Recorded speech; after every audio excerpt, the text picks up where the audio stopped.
Black Star Network is here. Hold no punches. I'm real revolutionary right now. Black power. Support this man, Black media. He makes sure that our stories are told. Thank you for being the voice of Black America, Roland. Stay black. I love y'all. All momentum we have now, we have to keep this going. The video looks phenomenal. See, this difference between Black Star Network and Black-owned media and something like CNN. You can't be Black-owned media and be scared. It's time to be smart. Bring your eyeballs home. You dig?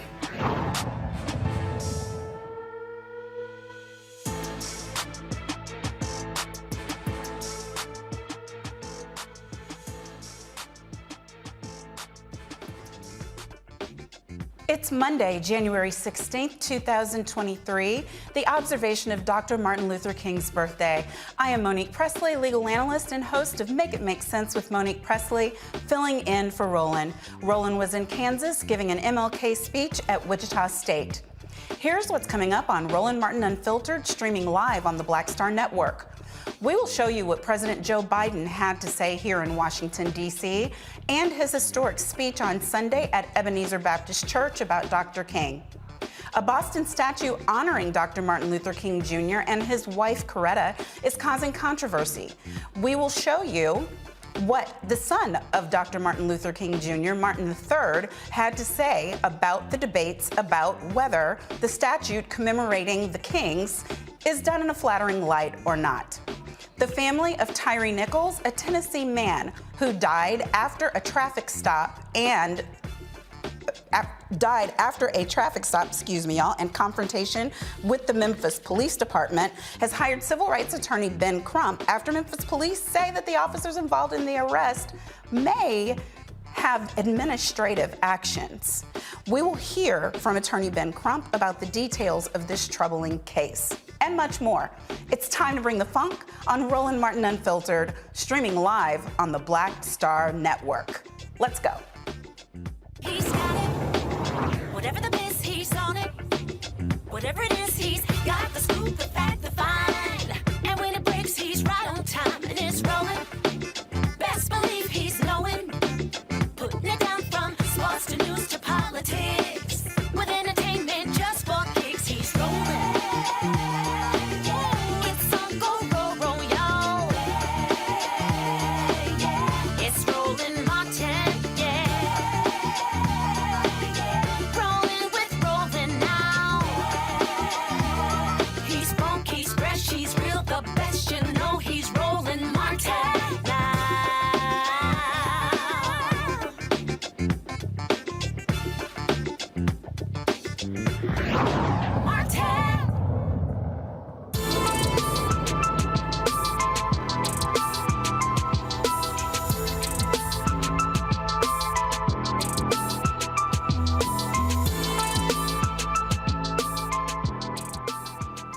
President Joe Biden made history on Sunday by being the first sitting U.S. president to deliver an address during a Sunday service at the historic Ebenezer Baptist Church.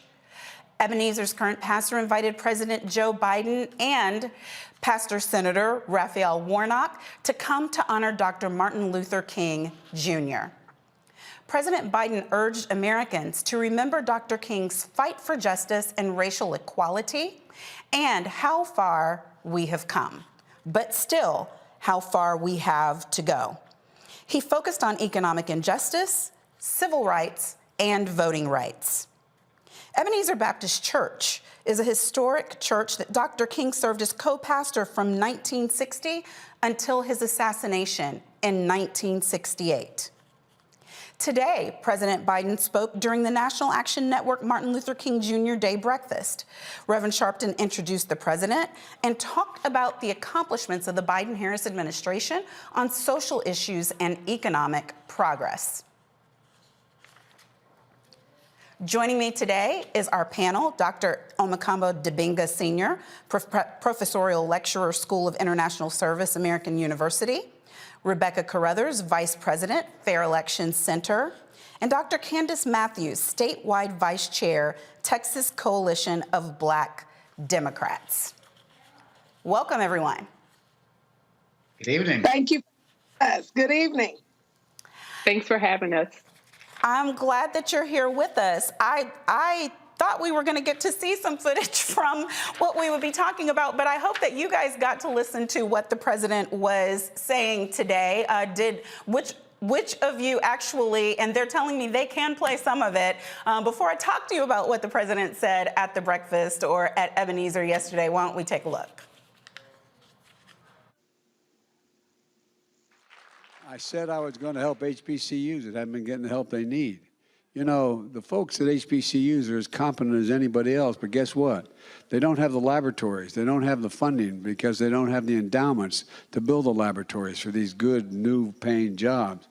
And so we've delivered nearly $6 billion in funding to HBCUs to invest in next generation of black leaders.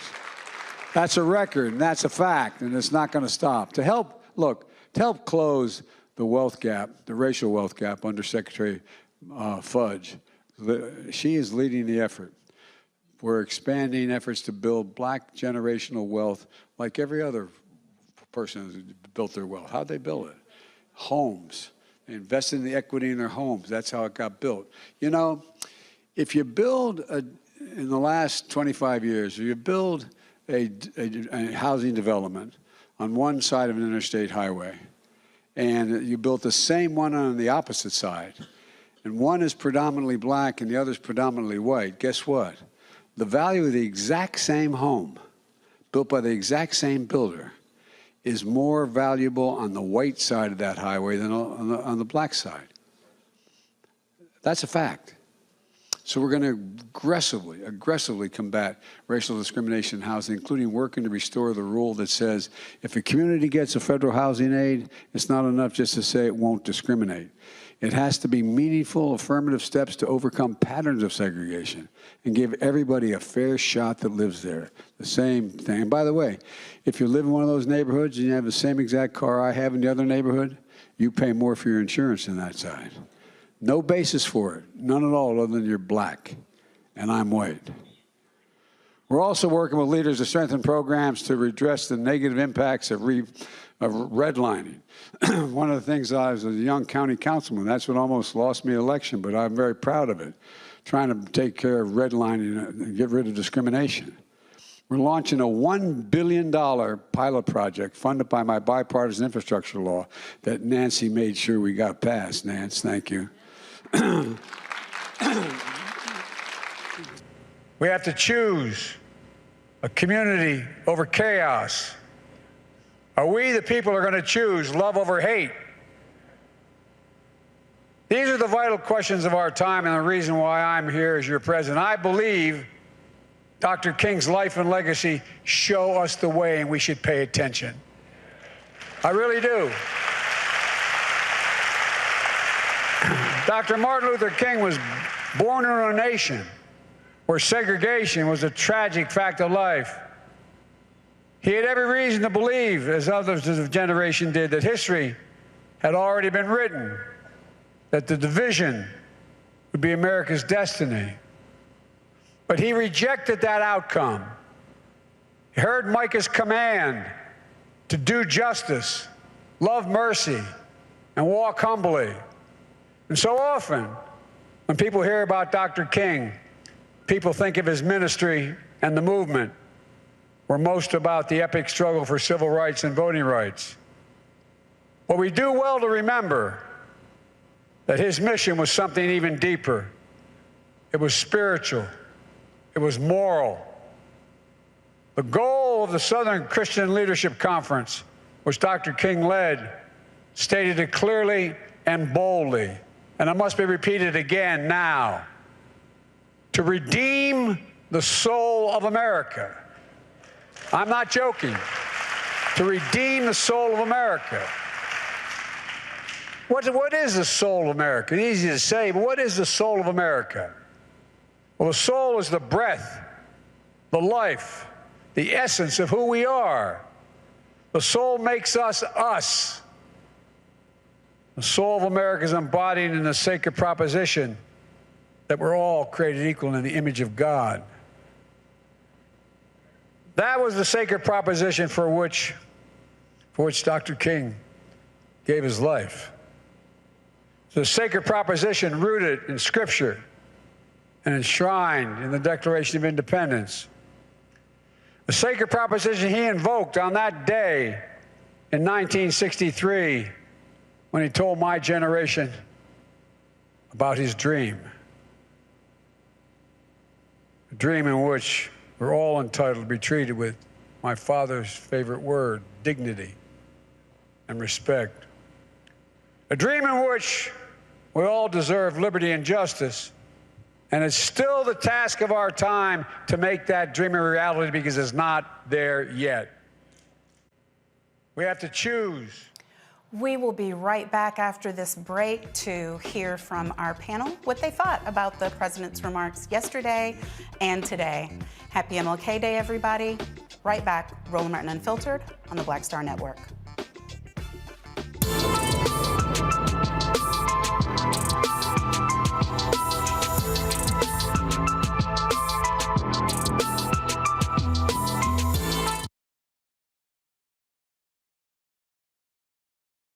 Pull up a chair, take your seat at the Black Table with me, Dr. Greg Carr, here on the Black Star Network.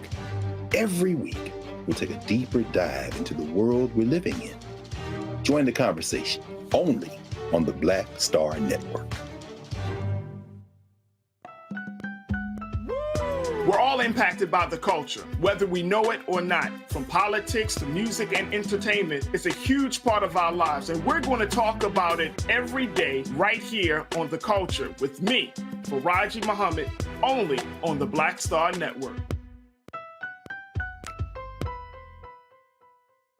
Hi, I'm Dr. Jackie Hood Martin, and I have a question for you. Ever feel as if your life is teetering and the weight and pressure of the world is consistently on your shoulders? Well, let me tell you, living a balanced life isn't easy. Join me each Tuesday on Black Star Network for a Balanced Life with Dr. Jackie.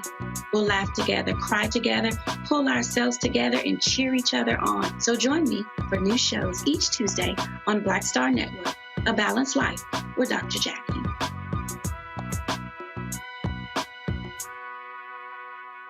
On the next Get Wealthy with me, Deborah Owens, America's Wealth Coach, we're talking about the difficulty of being able to acquire wealth for Black Americans. My guest, Emily Flitter, is the author of The White Wall: How Big Finance is Bankrupting Black Americans. The bad stuff that you feel when you're dealing with the financial services industry is not your fault. It's not your fault, and you don't deserve to be treated like this. That's right here on Get Wealthy, only on Black Star Network.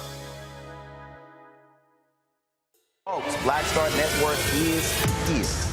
Hold no punches! I'm real revolutionary right now. Black power! Support this man, Black media. He makes sure that our stories are told. Thank you for being the voice of Black America, Roland. Stay black. I love y'all. All momentum we have now, we have to keep this going. The video looks phenomenal. See, this difference between Black Star Network and Black-owned media and something like CNN. You can't be Black-owned media and be scared. It's time to be smart. Bring your eyeballs home. You dig? Hi, I'm BB Winans. Hey, I'm Donnie Simpson. What's up? I'm Lance Gross, and you're watching Roland Martin Unfiltered.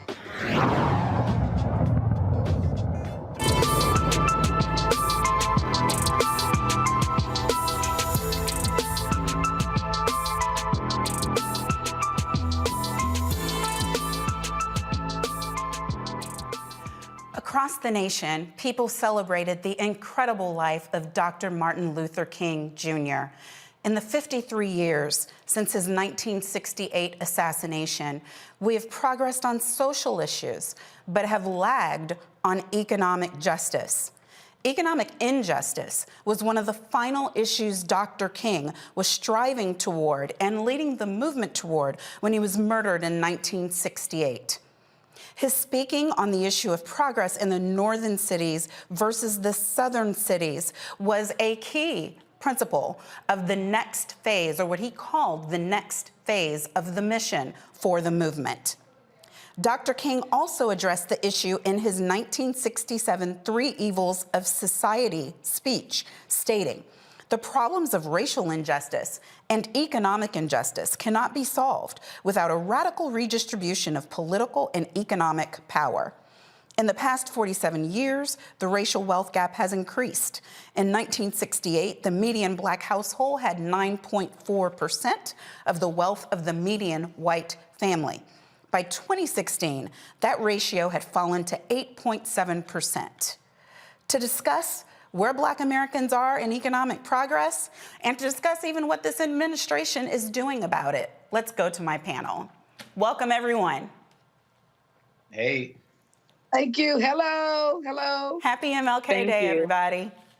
Happy MLK Day to you, sister. So first, Dr. Dibinga, any thoughts about what you heard from the president, either from the remarks that he gave today at the NAN Public Policy Forum or from the remarks yesterday, the historic sermonic remarks at the Ebenezer Baptist Church? It occurred to me listening today principally that he really was going down line by line the things that this administration has done that were in keeping with the mission of Dr. King during his life. Yeah, most definitely. And one of the things I just have to give the president credit. I mean, he's putting his money where his mouth is.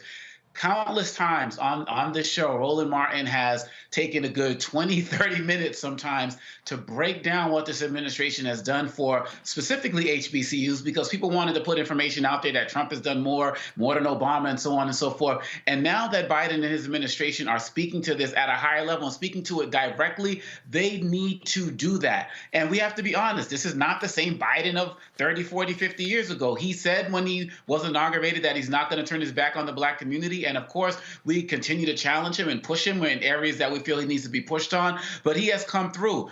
Justice Ketanji Brown Jackson, the HBCU funds, the monies that's going out in the COVID relief and making sure that some of those disparities are being taken care of. Pete Buttigieg, Secretary of Transportation, has spoken directly to the systemic racism. You know, this past weekend, I was listening to an interview with the great Nikole Hannah-Jones, and she was talking about how she's mixed. And growing up in I believe, Waterloo, Iowa, where she would see that the Black side of her family was working class and busting their behinds to work hard, and the white side of her family were busting their behinds and working equally as hard.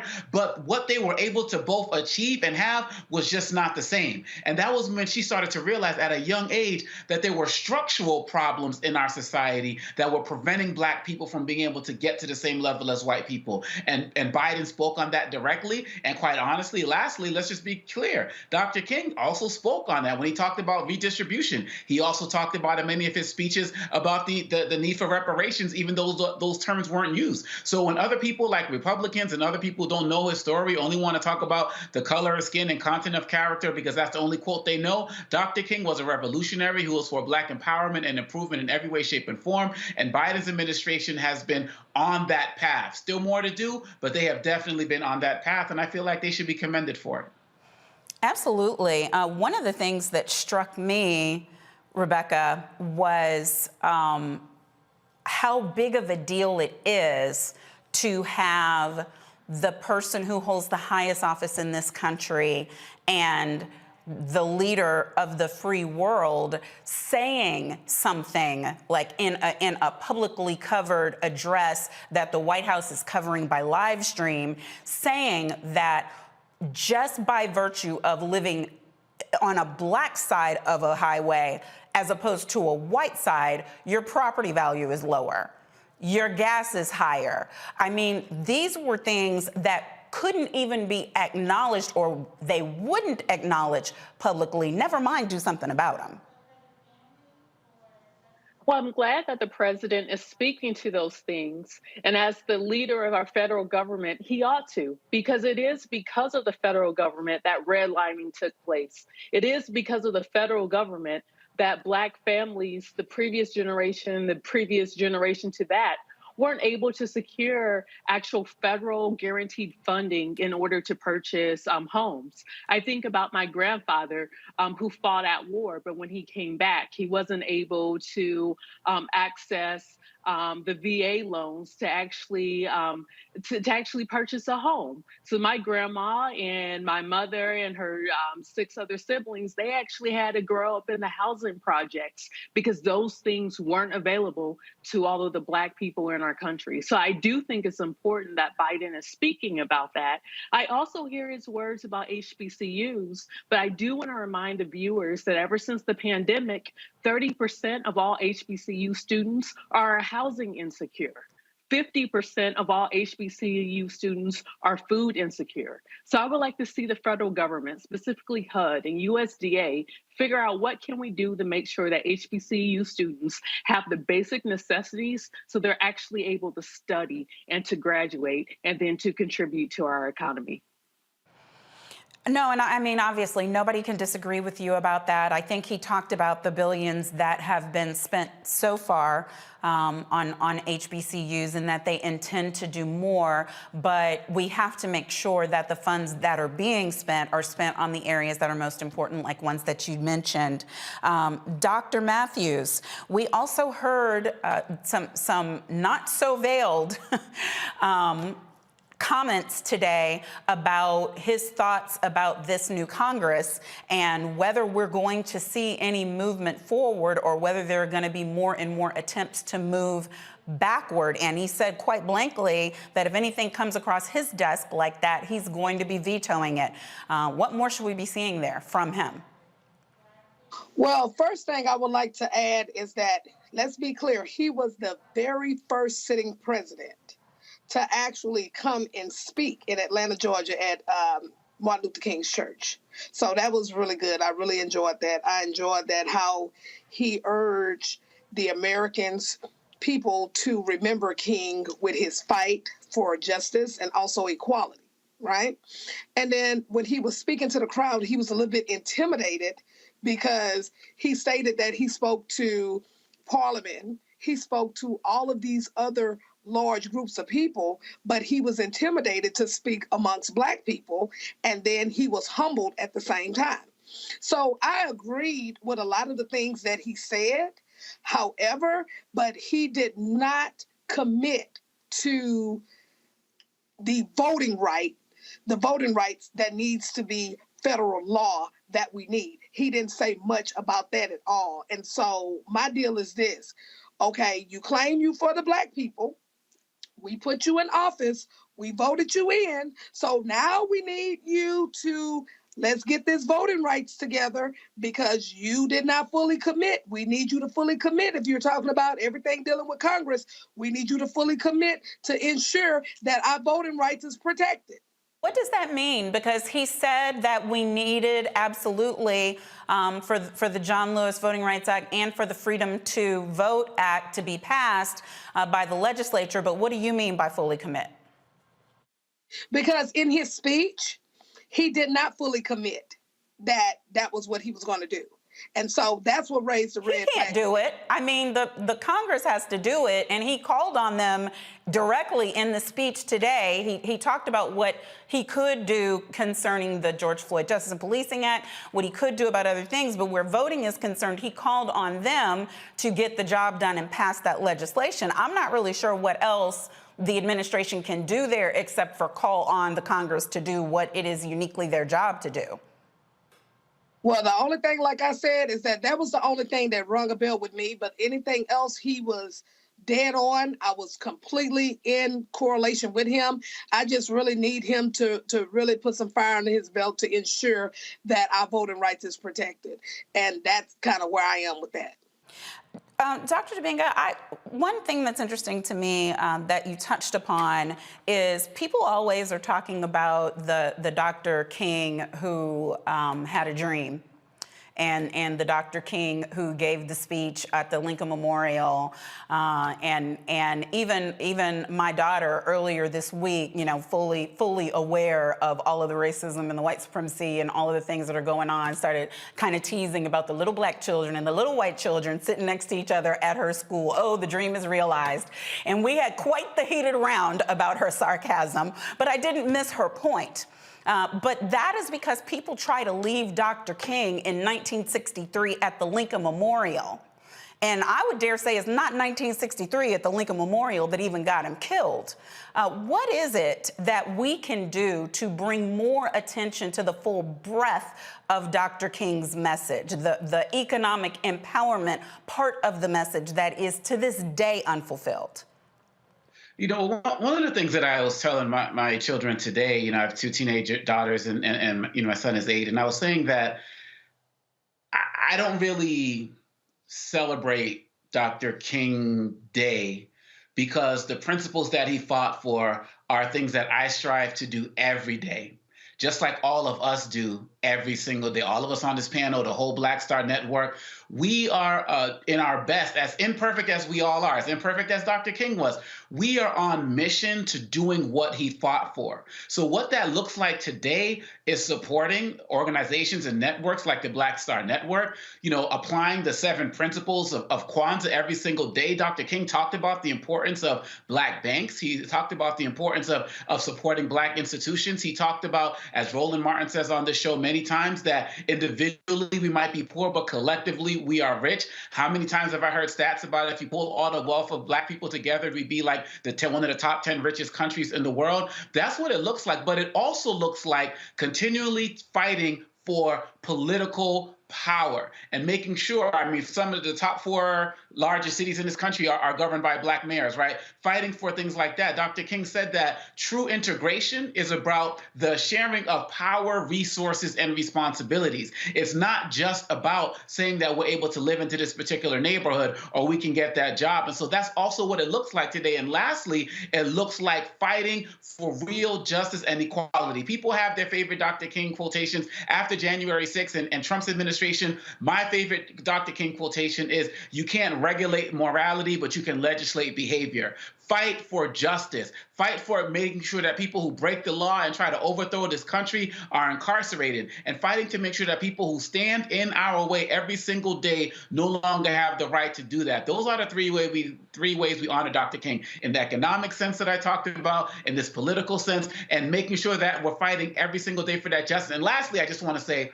Martin Luther King III said that his daughter is about to be in 6th grade or something like that in Virginia, and they can't teach about Dr. King because of this fake critical race theory activism. So the other part I need to add is making sure that we're fighting in our schools every single day to make sure that the truth is told, because every single day that we're complacent is another day that they are winning. And in too many instances, they are winning because we've let our guard down.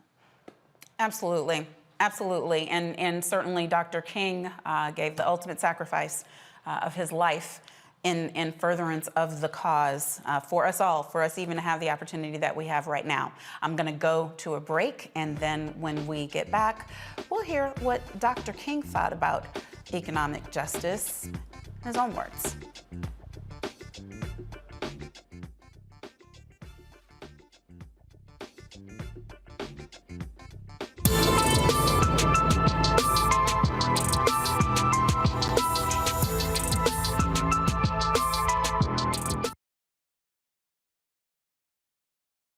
Pull up a chair, take your seat at the Black Table with me, Dr. Greg Carr, here on the Black Star Network.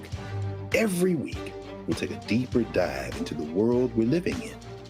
Join the conversation only on the Black Star Network. Hatred on the streets, a horrific scene, a white nationalist rally that descended into deadly violence. White people are losing their damn minds. As an angry pro-Trump mob storms the U.S. Capitol, we've seen We're about to see the rise of what I call white minority resistance. We have seen white folks in this country who simply cannot tolerate black folks voting. I think what we're seeing is the inevitable result of violent denial. This is part of American history. Every time that people of color have made progress, whether real or symbolic, there has been what Carol Anderson at Emory University calls white rage as a backlash. This is the rise of the Proud Boys and the Boogaloo Boys. America, there's going to be more of this. Here's all the Proud Boys, Dave. This country is getting increasingly racist in its behaviors and its attitudes because of the fear of white people. The fear that they're taking our jobs, they're taking our resources, they're taking our women. This is white fear.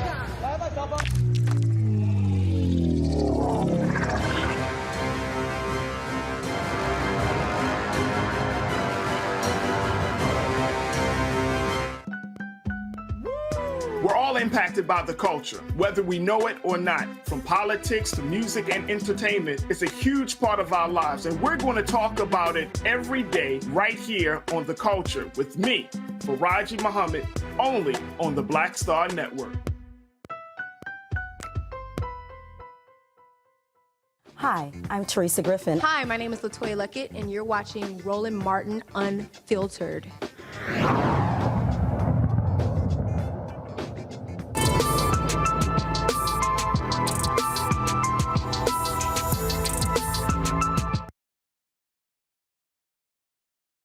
Absolutely necessary. The other thing is that America freed the slaves in 1863 through the Emancipation Proclamation of Abraham Lincoln, but gave the slaves no land or nothing in reality, and as a matter of fact, to get started on. At the same time, America was giving away millions of acres of land in the West and the Midwest, which meant that there was a willingness to give the white peasants from Europe an economic base.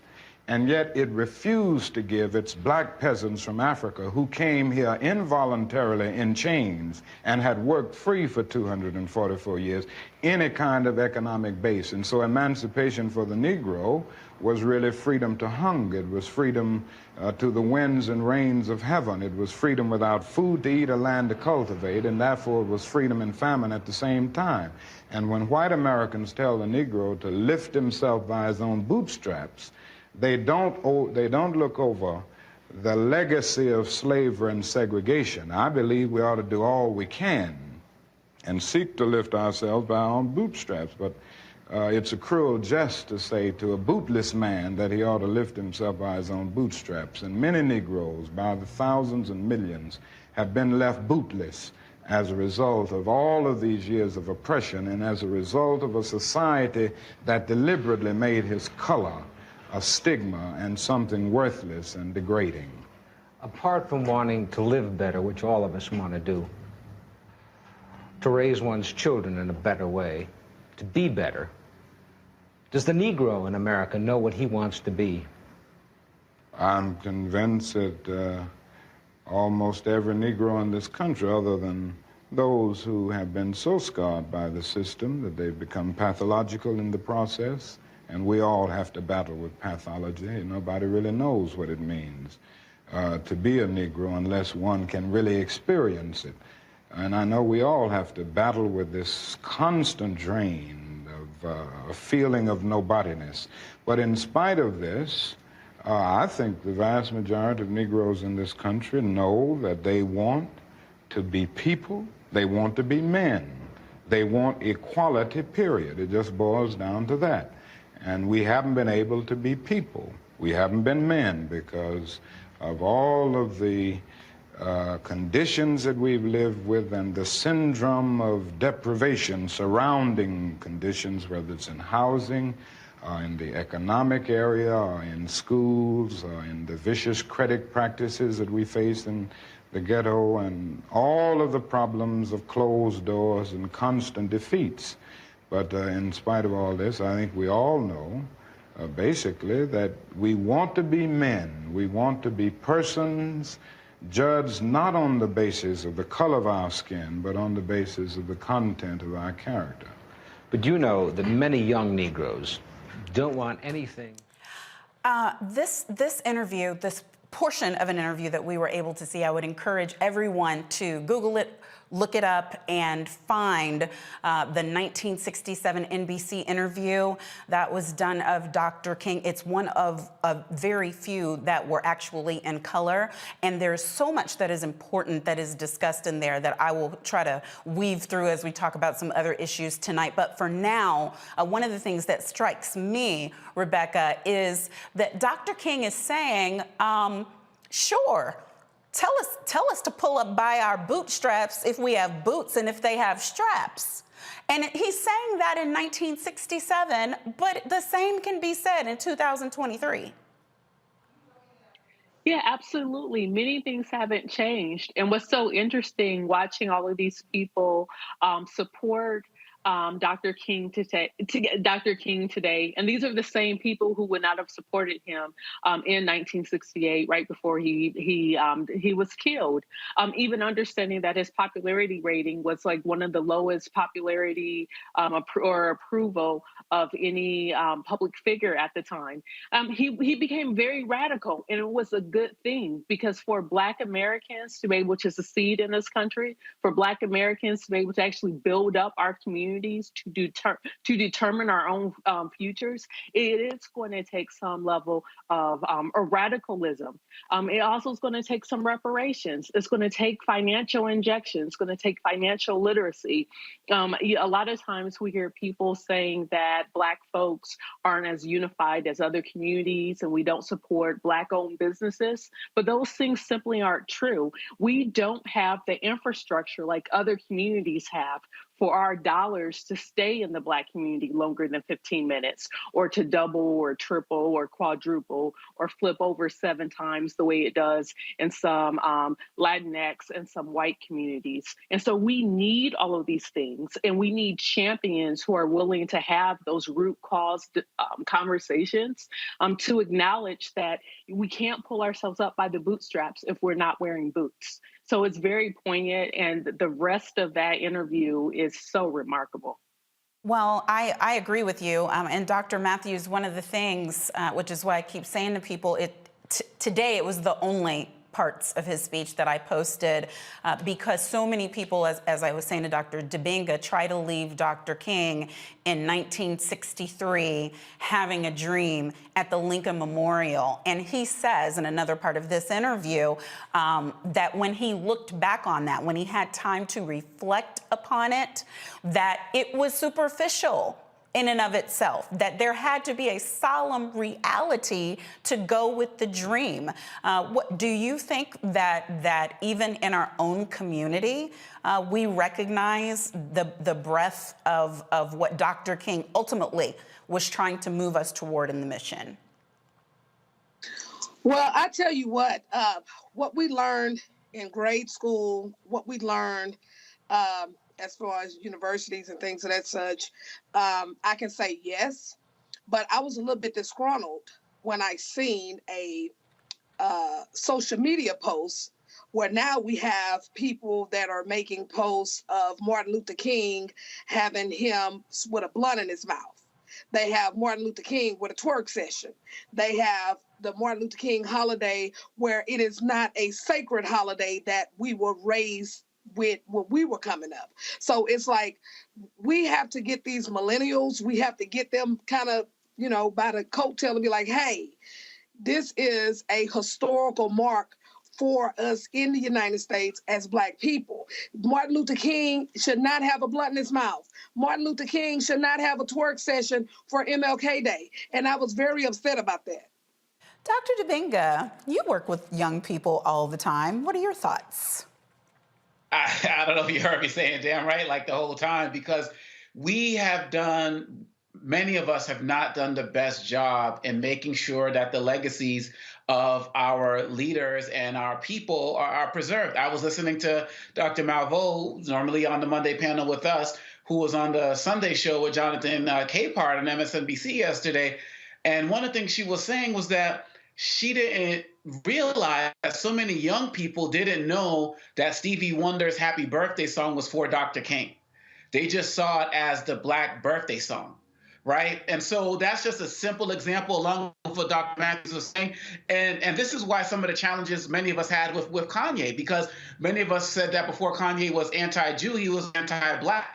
And he kept getting, in my opinion, got continual passes for the things he was saying about the Black community. And many of our entertainers, we give them passes for things that they say about us. And my hope is that we'll finally get to this point where we will start to do what Dr. Matthews is talking about, do what the Black Star Network does on a regular basis, what all of us do here on a regular basis, and start to magnify it tenfold, 100-fold, and really go back and grab our children and make sure, and some of our adults, to keep it real, to make sure they understand the legacy. Because again, like I said in the last segment, when we let our guard down, we are losing, because in lieu of us not doing what we're supposed to do, these school systems are actively removing Dr. King and other leaders and activists and movements and stories from the curricula, from the history books. And we already knew that we weren't getting enough as it is. One of the reasons I don't watch mainstream media on Dr. King's holiday is because I'm reminded of how they just taught me as how he was this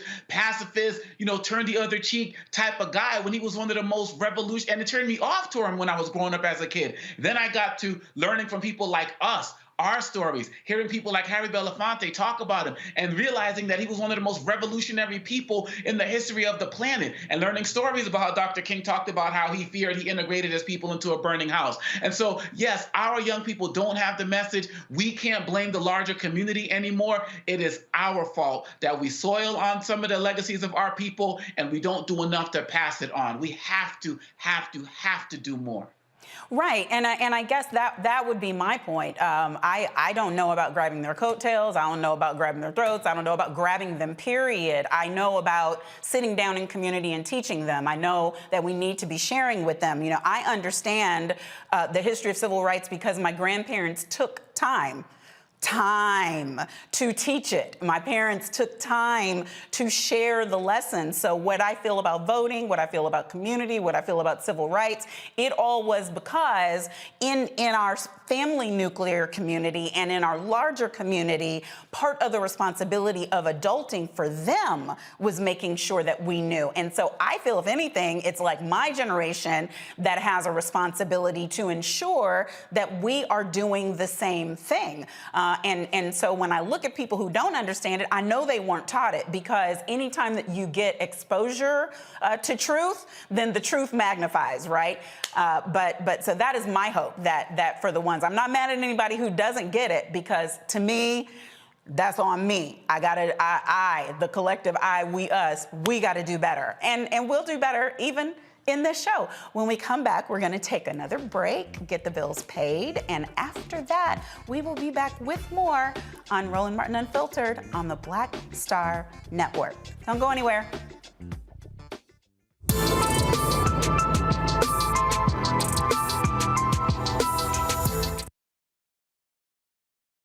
On the next Get Wealthy with me, Deborah Owens, America's Wealth Coach, we're talking about the difficulty of being able to acquire wealth for Black Americans. My guest, Emily Flitter, is the author of The White Wall: How Big Finance is Bankrupting Black Americans. The bad stuff that you feel when you're dealing with the financial services industry is not your fault. It's not your fault, and you don't deserve to be treated like this. That's right here on Get Wealthy, only on Black Star Network.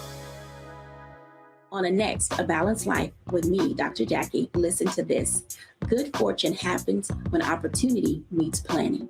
In other words, success is no accident. Thomas Edison said that, and it's such a great message as we enter into this new year. Planning for success and balance in 2023, planning for it, and then how to live it. I'm always working towards those goals. I'm always moving in that direction. And if something gets me off track for the goal, I hurry up and determine, oh, wait, you're off track. Get back over here on your track or what you're supposed to be doing, and I continue to work to those goals. That's next on A Balanced Life with me, Dr. Jackie, here at Black Star Network. My name is Charlie Wilson. Hi, I'm Sally Richardson Whitfield. And I'm Dodger Whitfield. Hey everybody, this is your man Fred Hammond, and you're watching Roland Martin, my man, Unfiltered.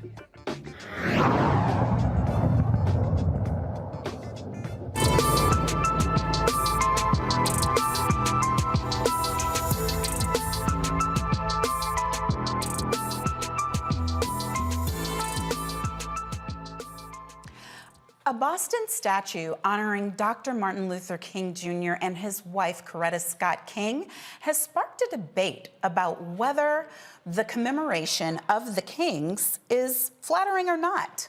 The Embrace statue, as it is called, created by Hank Willis Thomas, was unveiled to the public on Saturday, where Dr. King gave a speech on April 23rd, 1965. It depicts the moment Dr. King hugged his wife after winning the Nobel Peace Prize in 1964. People online are now debating if the piece are now debating if the piece was the most appropriate looking image. And of course, like anything else, with people adding their own commentary.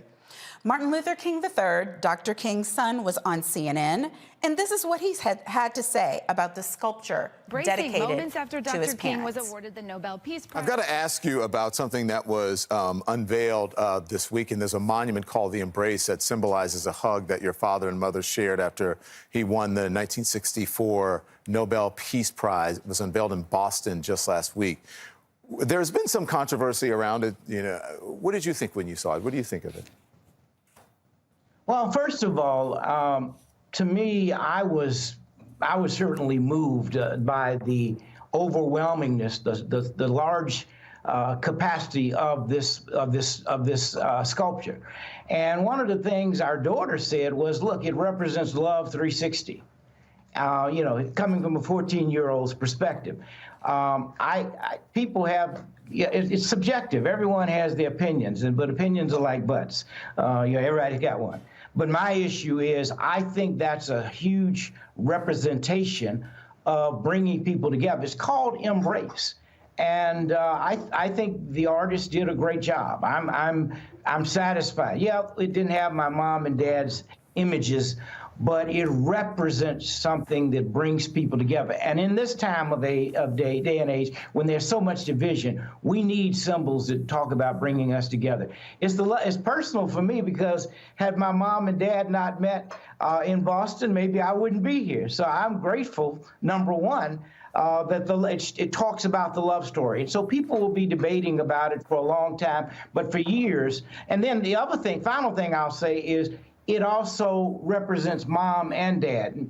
Many monuments are done just around dad, but it represents the kind of relationship they had working together, and they were a partnership. I've got to ask you about something. Rebecca, why are people so petty? You know, I would have liked to see the images of Dr. King and Mrs. King, because I would have really loved to see Black love at that scale. It would have been something, I think, that would have taken it to the next level. But overall, the Embrace is about love. It's about two people who are rooted together, who were going through similar things. She was there for him, there with him. And she was one of the few people on the planet who understood what he was going through, what he was fighting for, what his blood, sweat, and tears were all about. So I do like the idea of it, but I would have loved to see a little bit more of that Black love imagery. Right, and I get that, but I mean, it's art, you know, and it's commissioned and it's through the view of the artist. Dr. Dominga, any thoughts? I agree with Rebecca, but yeah, absolutely. I see it on both sides. I mean, it's definitely art. It's definitely beautiful. And I do feel like, particularly, no one fought harder for us to have Dr. King's holiday than Coretta Scott King. And so I definitely would have been happy to see. I want to see more Black women's faces on statues and Black men's faces on statues. But so it's not a either or for me, or it's like a both and, right? I'm happy that it's there. Boston's my hometown, so I really appreciate what they're doing to honor Dr. King and Coretta Scott King. I'm very interested. Next time I go up there, I would love to see what the plaque says. You know, I hope people are stopping to read it. But I'm with you as well. It's like we need to do as much possible to honor our ancestors and what they have done. And so we can go, I feel like we can have a conversation. Even Martin Luther King III said that, you know, it would have been nice to see, but at the end of the day, when it comes to how we're honored in terms of picturesque representations, it's slim pickings, you know? So I'm glad that it's there overall. And I think that we can wish for something, sort of like Rebecca was saying, but in a way that goes to what you're saying, Monique, that's not petty and degrading. Why is that up there? Oh, that's just, and then people are trying to sexualize it and turn it into like a thigh and all of this other type of stuff. That just goes to what Dr. Matthews was saying in the last segment. It's just disrespectful. And, you know, you could want a little bit more, but we should be happy that Black people are being honored in the way that they are, particularly in one of the cities that was one of the most racist during the Civil Rights Movement before and kind of since. Right, and Dr. Matthews, to your earlier point, one of the things that struck me that I actually loved about this being used to commemorate the winning of the Nobel Prize is that Dr. King himself, in winning, said that it was not a win just for him. You know, it was a win for the movement. He dispersed the money to all different parts of the movement, and he certainly didn't do anything in terms of winning without his mate. And I think that that partnership is what, that love partnership, as Martin III said, is what is on display here. What are your thoughts? Well, I'm going to tell you what we said here in Texas. That ain't nothing but a bunch of bullshit. Because I got to keep it real on this. It needed to have the exact replica of Martin Luther King and his wife. Because we need more Black statues. We need more images of Black transformation. And that's not what I'm seeing here. And I really don't like it at all. Because why don't we pay for them then? I mean, if we need more of them, because I've heard, I see people saying it, and we've had an agreement on the panel that we would like to see more Black women, see more Black men and women in love. But I mean, the dollars are in our community to be able to get that done. So why don't we? Well, I don't have an issue with that because money is not an issue with me. But my issue is this. Well, no, I'm saying to commission the artwork and to do the statues like the way everybody came together for the statue that's here in D.C. I agree with that. But my deal is this again. I agree with the message that they're trying to do, but I don't agree with them not putting the exact replica of Martin Luther King and his wife, because what that shows, that is the very essence of the Black community. That is the very essence with the Black man and the Black woman. And that's what needs to be shown. And that's what I agree with, and I'm sticking to it. Because like I said, in Texas, we said that's nothing but a bunch of bullshit. They need to have both of them on there. Okay. Well, as Roland always says, and I will echo, you know, we are responsible. We have to pay for our own freedom. And so if we want to see more of something, then I know that the same money that's in the community that we get everything else done with, we can get this done with. But for now, we're going to a break. And when we come back, there will be more Roland Martin Unfiltered on the Wackstar Network.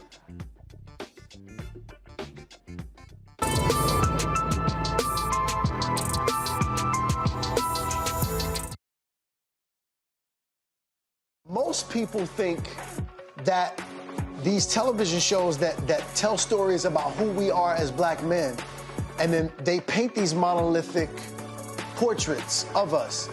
They think that they're being painted by white people. And I gotta tell you, there are a whole bunch of Black folk that are the creators, the head writers, the directors of all of these shows, and that are still painting us as monoliths. The people don't really want to have this conversation. No, they don't.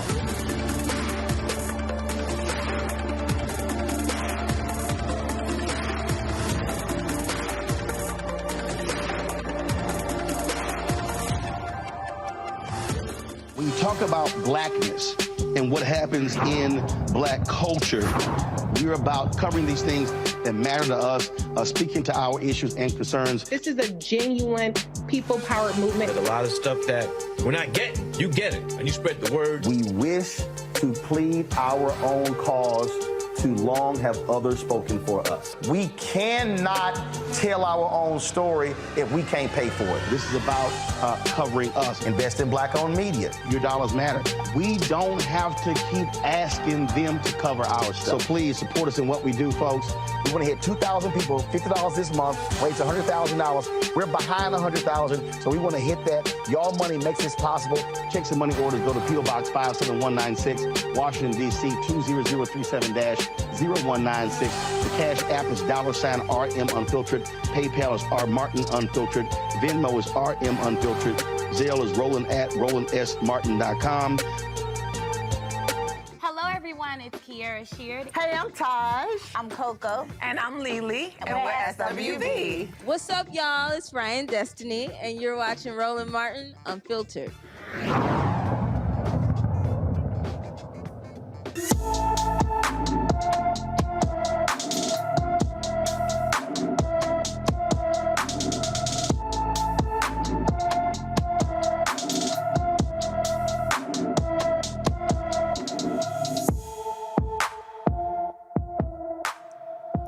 Iyanna McGill left for her school on Friday, December 16, 2022 in Philadelphia, Pennsylvania, and never returned home. The 15-year-old is 5'3" tall, weighs 190 pounds, with brown eyes and black braided hair. Iyanna was last seen wearing a red Tommy Hilfiger jacket, black jeans, a black hoodie, and a black head wrap. She also has a birthmark under her left eye. Anyone with information on Iyanna McGill should call the Philadelphia, Pennsylvania Police Department at 215-686-3183. It's been discovered a Louisiana sheriff has been unlawfully destroying its deputies' disciplinary records for at least 10 years. The finding comes at a time when Jefferson Parish Sheriff's Office is facing multiple lawsuits involving allegations of, you guessed it, excessive force, racial discrimination, and wrongful death at the hands of deputies. Attorneys say Sheriff Joe Lupinto failed to discipline deputies and has not been transparent regarding releasing disciplinary action records. The Jefferson Parish Sheriff's Office was recently the subject of a year-long investigation by ProPublica and WWNO/WRKF. The investigation found that the Jefferson Parish Sheriff's Office rarely sustains complaints against its deputies. From 2017 to mid-2020, the Sheriff's Office only had one misconduct complaint against a deputy. A second Arizona grand jury declines to indict a former Tucson police officer who shot and killed a shoplifting suspect in a motorized wheelchair. Ryan Remington was indicted on manslaughter charges back in August after he shot and killed 61-year-old Richard Lee Richards in a Walmart parking lot. Police say Richards had stolen a toolbox and had a knife. Remington was working off duty as a security guard at the time. Defense attorneys challenged the indictment, arguing prosecutors presented misleading statements to the first grand jury. A judge granted their request to bring the case to a grand jury for a second time, who opted not to indict him. A city police officer caught on video smacking a teenager in the back of the head with his service weapon in 2019 has been fired. Finally, a right outcome. Police Chief Roderick Porter confirmed that Officer Gianni Capoziello, an officer for 6 years, was terminated from the department.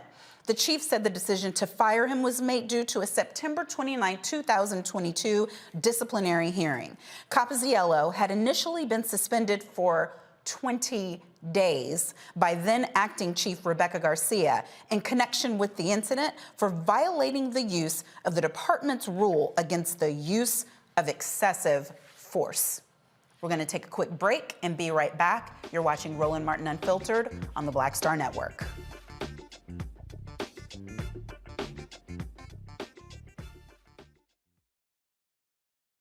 Pull up a chair, take your seat. The Black Tape with me, Dr. Greg Carr, here on the Black Star Network. Every week, we'll take a deeper dive into the world we're living in. Join the conversation only on the Black Star Network. I'm Deborah Owens, America's Wealth Coach, and my new show, Get Wealthy, focuses on the things that your financial advisor and bank isn't telling you, but you absolutely need to know. So watch Get Wealthy on the Black Star Network.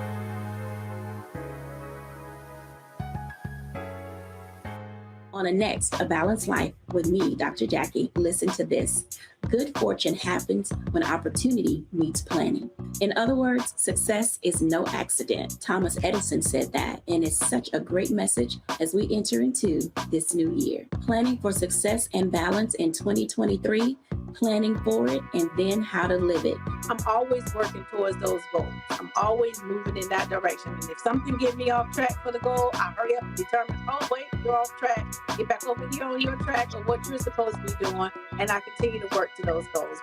That's next on A Balanced Life with me, Dr. Jackie, here at Black Star Network. Hi, I'm Eric Nolan. I'm Shantae Moore. Hi, my name is LaToya Luckett, and you're watching Roland Martin Unfiltered.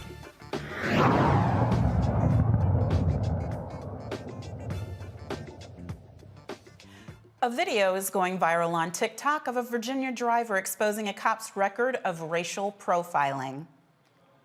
Charlotte Carter calls out a Chesterfield, Virginia officer she refers to as Mr. Scott for ticketing mostly black people while on duty. The October Community Police Act report confirms that black and Latino people made up over 40% of all drivers stopped. Carter says she was pulled over as an act of intimidation for videos she posted to social media discussing alleged corruption inside local law enforcement.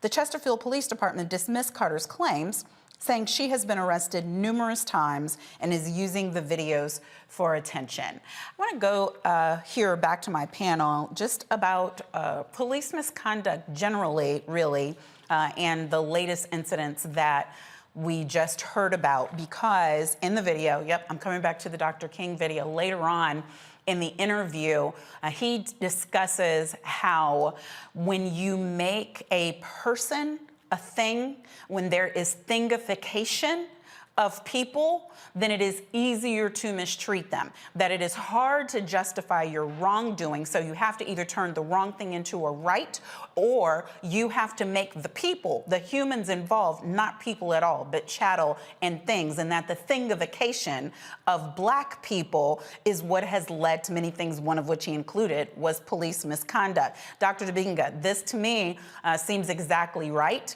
And every time we discuss this on Roland's show, I talk about the dehumanization of black people and how, as long as police are out there not seeing people as people, it will continue.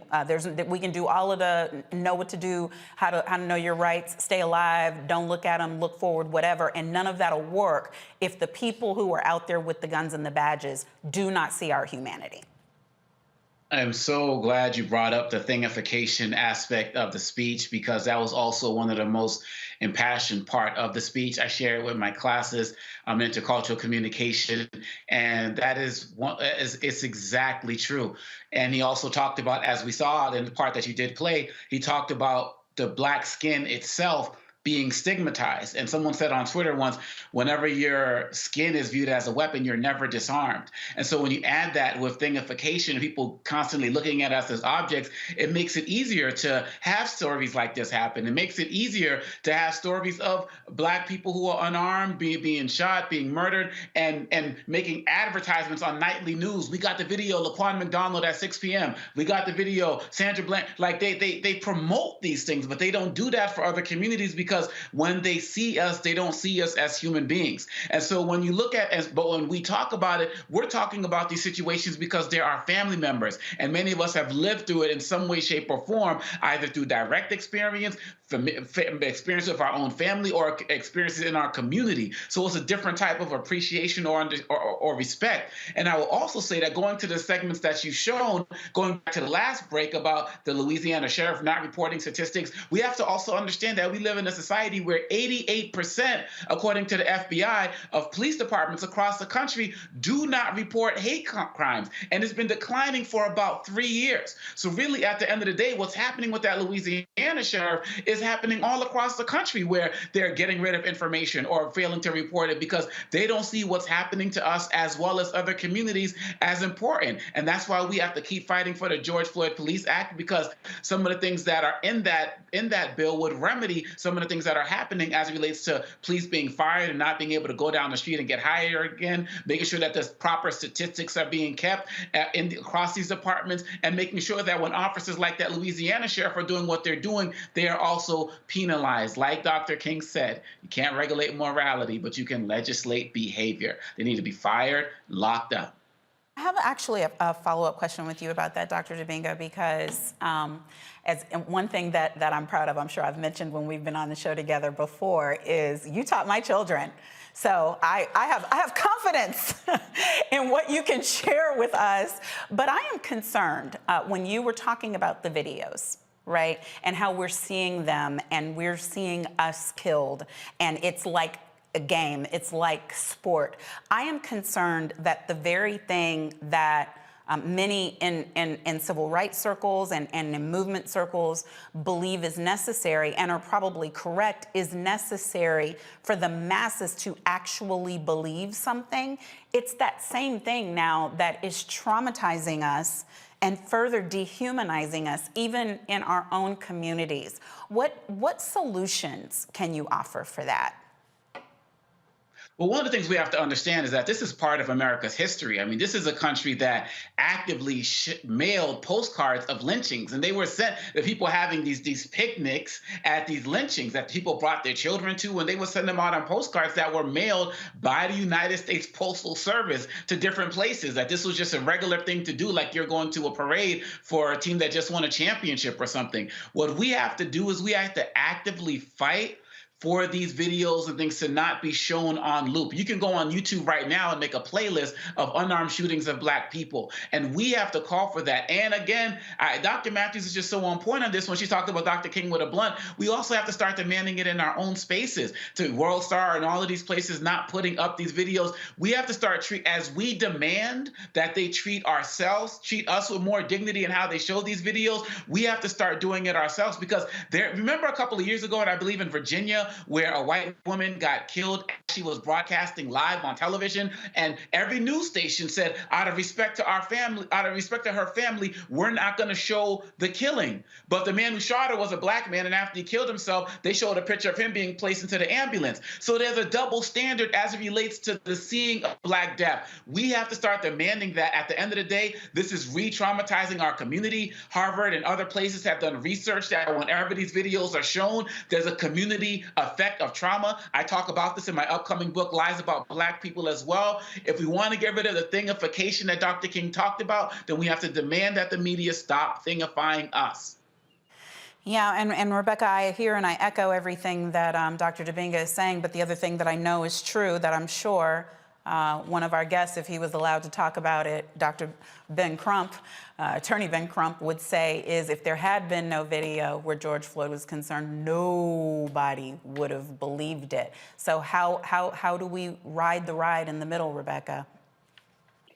So there's just so much to unpack here. I mean, there's everything for, I do understand about community trauma, and that adds on to all the other trauma that we have as a Black community, regardless at what point in American history we came to this country. We have a lot of trauma, right? But if we don't have those videos, how do we show the world what's happening? When I think about the civil rights movement, if it wasn't for those videos, if it wasn't for those cameras seeing those police dogs attacking those young people, those students, if those images weren't there, then the story would not have been believed. Because as Black people, we share our truths. When we talk about things that we're experiencing individually or collectively, we're simply not believed. So we do need to show so people understand this is what's happening. We do need to have a historical record. I do want to pivot slightly. When I think about we had a Democratic Congress, why wasn't this a priority for this to be passed, especially because there was some bipartisan support to get the George Floyd policing bill passed? So that's one thing. The other thing is, as an attorney, I think about what this administration can do even without Congress. I think about Department of Justice, and I'm thinking about the consent decrees that can happen, especially in these particular counties like Jefferson Parish in Louisiana, or these other areas where we're seeing that law enforcement are abusing their power. And then finally, we always hear, oh, it's just a few bad apples. At some point, we have to acknowledge that even the concept of policing in America isn't rooted in public safety. Even the term protect and serve isn't protect and serve the community, it's protect and serve the Constitution, protect and serve the state. So at some point, we have to acknowledge that the state, that government, that our institutions are anti-Black, and that's what we see that's being carried out by, unfortunately, many law enforcement agencies across the country. Well, I will fill in a blank for you directly and tell you where the George Floyd Justice and Policing Act is concerned. The bill that Congress passed and quickly stalled and died in the Senate due to one senator, Tim Scott, who promised that he would take it over the finish line and did the exact opposite. But that doesn't mean that it can't happen in the future. I'm just not holding my breath. Dr. Matthews, what are your thoughts? Well, you know, in Texas, we even tried to do legislation for the George Floyd Act in Texas. And so, you know, Texas and Louisiana is like right next door to each other. So I've actually been to Jefferson Parish. I already know how they rock down now. And how they rock, it is completely just out of the scope. One thing is that the governor of Louisiana, because what that sheriff done is against the law. When he's turned around and he's forging and tampering with that data. The governor of Louisiana needs to do an executive order and remove him as sheriff and put in a temporary sheriff until it's time for that election. Now, when we were looking into the Policing Act, when we were doing legislation during last session before our legislators flew to Washington, D.C., we were looking at what the issue were is that, one, you have law enforcement officers that are going from one agency to the next. This is what happens when you recycle rogue cops. Okay, it needs to be a system in place like we put in that legislation where it has to have state departments have to report police misconduct to the FBI, and then also have the local police agencies to have access to it so they can look and see what actual bad apples that they have. But when you don't have this in place, this is why we have the recycle of rogue cops and actually white supremacists that hides behind the police badge. In order for us to get absolutely.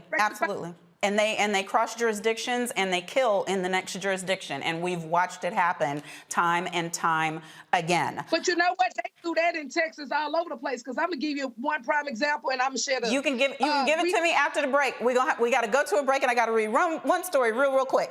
11 election deniers will serve on top House committees. The new committee chairs include Representative Jim Jordan to serve as chair of the Judiciary Committee. God help us. Representative Mike Rogers, the new Armed Services Committee chair, and Representative Mark Green, who will now be the chair of the Committee on Homeland Security. All voted not to certify the 2020 election results after facing the January 6th insurrection by Trump supporters seeking to top the certification process. These appointments carry major implications because Representative Jordan played a significant role in President Trump's effort to overturn the election by calling Trump to discuss ways to postpone the certification and allegedly offering advice to Mark Meadows about having former Vice President Pence throw out electoral votes. Yes, y'all, the committees are being headed by the heads of the insurrectionists. We're going to go to a quick break. We'll be back with more on Roland Martin Unfiltered on the Black Star Network. Next on the Black Table with me, Greg Carr. Our legal roundtable is back in session as we look at yet another potential landmark case being considered by the United States Supreme Court. This one is called 303 Creative versus Ebenezer, and may be the most important and far-reaching First Amendment, that is freedom of speech, case of our time. It could, depending on how the court rules, open the door for a return of Jim Crow segregation laws.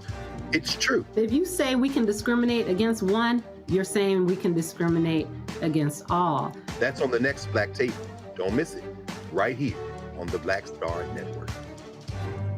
On the next Get Wealthy with me, Deborah Owens, America's Wealth Coach, we're talking about the difficulty of being able to acquire wealth for Black Americans. My guest, Emily Flitter, is the author of The White Wall: How Big Finance is Bankrupting Black Americans. The bad stuff that you feel when you're dealing with the financial services industry is not your fault. It's not your fault, and you don't deserve to be treated like this. That's right here on Get Wealthy, only on Black Star Network.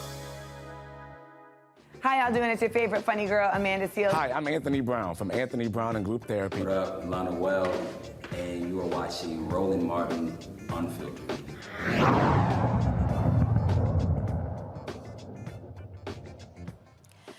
This week, the U.S. will hit its debt limit again if congressional lawmakers don't take steps to avoid it. Thursday is the deadline for Congress to reach its statutory debt limit. Treasury Secretary Janet Yellen wrote a letter to House Speaker Kevin McCarthy. I feel like I'm just going to vomit a little bit in my mouth saying that, to suspend or increase the debt limit. In the letter, Yellen stated that it's, quote, critical that Congress act in a timely manner to increase or suspend the debt limit. A default on Treasury bonds would cause the U.S. economy to slide into another Great Recession. If the U.S. defaults, Moody's is projecting a 4% decline in gross domestic product and the loss of nearly 6 million jobs. I want to go to my panel on this. Listen, Dr. Dibinga, people might be so exhausted that they don't remember the last time we had these games being played was when this party was in office playing these games. And so now we've had in the past 2 years record growth, decrease in debt by what the president said today, 600 billion. I'm not sure on the exact number that's decreased overall. But right now, when you go abroad, the dollar is worth more than the euro. When's the last time we can remember that happening? And it looks like they want to mess it all up for the sake of gamesmanship, for the sake of whatever it is, because they have no agenda of their own, and put us right back where we were before, and then come election time, say the Democrats did it. Absolutely. This is why I said that we can't have a 2-year anniversary, or some people, should have been termed commemoration of the insurrection, because the insurrection is ongoing. And as you said before we went into the break, 11 people who denied the election are now running these committees right now. And the Republican Party is being led by one person who's on alleged sex trafficking, Matt Gaetz, another person who says QAnon people are her people, Marjorie Taylor Greene, and believes in Jewish space lasers, and George Santos, if that's his real name, who from everything from stealing out his mama's purse as an adult to lying about every other aspect of his life. These are the representatives of the party, and they are not leaders. They are anarchists. They want to destroy this country. They fought for weeks or days to find out who's going to be the Speaker of the House, just to find out who's going to have the right to go against Hunter Biden, where they had no words for what Jared Kushner was doing while he was actually in the White House. Hunter Biden never served a day in his life in the executive office. And we have to understand that at the end of the day, a lot of this happened because many of us got comfortable, but also because the Republicans have been more politically savvy in what they were doing. And I know Rebecca can speak to this stuff a lot better than I can, but one of the reasons they have the majority is not because of strong leadership and they were just so politically, it's redistricting in places like New York and Florida at the end of the day. And they keep beating Democrats at their game on some levels. And the Democrats can't keep having this mentality, well, we'll just keep fighting. No matter what they do, we'll just re-educate the people. We'll just get out there and fight. Because I honestly believe that if Roe wasn't overturned, we probably would have lost the Senate as well. And so this is a group that is committed to destroying everything that Biden has done in his past 2 years. But if we get out and speak, if the people lead, the leaders will follow. You got people, some Republicans in George Santos's district who are joining the fights for him to resign. We have to keep working together for that beloved community that Dr. King talked about. And we do have the ability to fight them and challenge them and win if we don't get complacent. You, Rebecca, so I'm coming right to you. Hopefully give us some solutions, because one thing I always hear my sister friend Latasha Brown say is that we cannot out-organize suppression. We cannot out-organize oppression. And so when we look at it, people are saying, keep working, keep working, keep working. Well, they keep cheating, keep cheating, keep cheating. That is not the path forward. What's the path? Well, this is what I want to say. So it took Speaker McCarthy 15 rounds. We don't know all of the deals that he had to cut. We don't know all the promises he had to make. So this week, we really need to be paying attention. We need to see who he owes what to for all those votes that he finally got after midnight the other Friday in order to become the Speaker. So I think we actually should take notes. We should watch what's going to go on, because this is going to let us know what's going to happen legislatively for the next 18 months and figure out where where exactly the divisions in the Republican caucus is, where the fissures are. Because remember, any one of those people, according to this rules package, can do basically like a vote of no confidence, or they actually have a vote to determine if they want to keep McCarthy as the speaker. So I think those on the progressive side need to sit back, watch what happens, because at the end of the day, are we actually going to default? No. There's going to be a deal that's going to be cut. There's going to be a deal that's made. But finally, thinking about something that LaTosha Brown talks about, we also have to understand on the Democratic side that, quite frankly, we could have held on, the Democrats could have held on to the House. Specifically, when we think about the New York Democrats getting a little bit too cute with how they were doing the redistricting, and they kind of messed up the maps and they handed it to the Republicans. And then the court kicked it back to them. Then they had to redo it. It's like 3 or 4 different passes. If those things didn't happen, if we didn't have the D-Trip chair actually decide that he was going to go into a minority-held district and push that person out, so that person could not have, so that person potentially would have beat Sean in the primary. If all those things didn't happen, the makeup of the House will look markedly different, and it could actually be just a bare Democratic majority there. So we can't out-organize this, but we do have to strategize. We do have to be smart, but we also have to hold these folks accountable. We also have to hold the Democratic Party accountable. We have to hold the Republican Party accountable. You are so right, because every one of those that you named were unforced errors, and I'm sure that there are more of those that we could discuss. What can we be doing on the state level, Dr. Matthews, because it is obvious that we should expect zero from this Senate? Well, I'm going to tell you like this. I'm about sick of all them over there. And I just got to be real about it. So in order for us to do something, we need to have a Black collective where we have an actual Black agenda, and that we have to stand fast, and we have to have accountability, which breeds responsibility. Therefore, it is our responsibility to ensure that we have a seat at the table. Because when you don't have a seat at the table, then you're on the menu. So let's just be clear. The Republicans are doing this as a strategy, okay? Because you have people who actually was with January the 6th, and you have them in leadership positions. So you know what this is called? It's called you say a lot in what you do, but you don't say. And that is actually what they're showing us. So we have to galvanize, we have to strategize, and we have to have a Black collective in every state of the union. Because in Texas has the most African Americans in the state of the union. And that's basically what we're doing right now, so we can try to fix this foolishness that they got going on in our state with Mr. Hot Wheels, and then on top of that, on Capitol Hill. Oh, you got me with that one, Dr. Matthews. I'm a Texas girl. I don't know how many people got the reference, and I am not repeating it. University of Alabama basketball player Darius Miles is facing capital murder charges following a shooting near the school's Tuscaloosa campus. Very sadly, Jamia Harris was shot and killed on Sunday. Miles and Michael Lynn Davis allegedly shot into a car Jamia was riding in.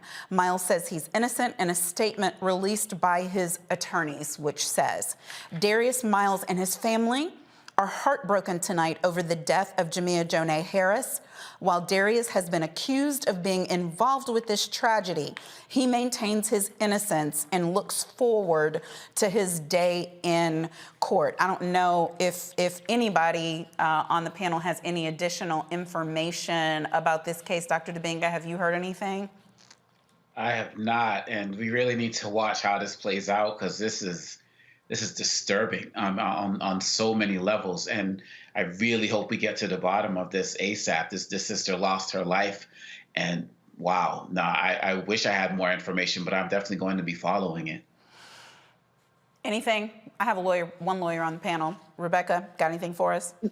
So I did read a report earlier today that the team had placed the football player on leave. I think it was like December 28th, and they said that it wasn't performance related and that it wasn't injury related. They just said that he wouldn't be with the team at this time. So it's interesting. It makes me think that there's been something that's been going on with him for a while.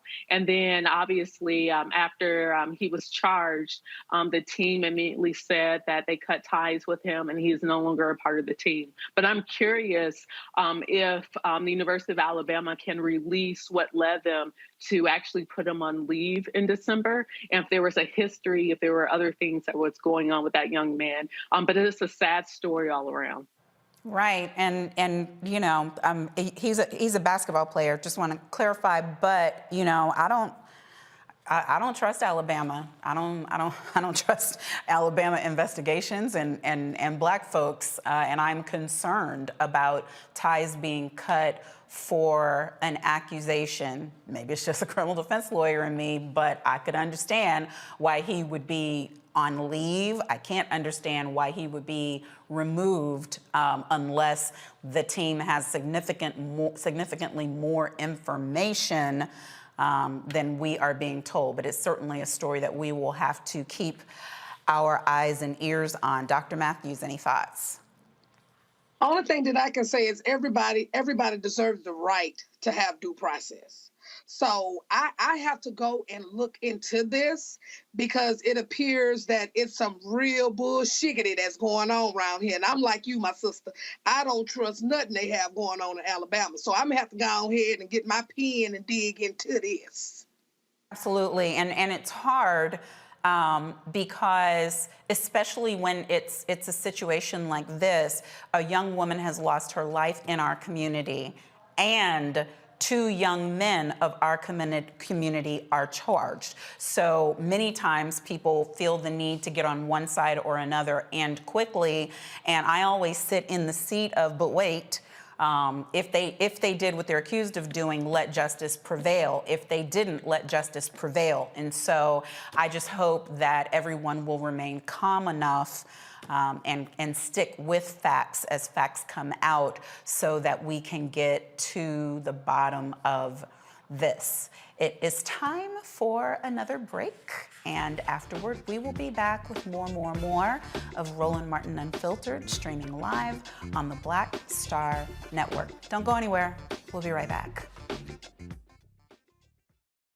Folks, Black Star Network is here. Oh, no punches! I'm real revolutionary right now. Support this man, Black Media. He makes sure that our stories are told.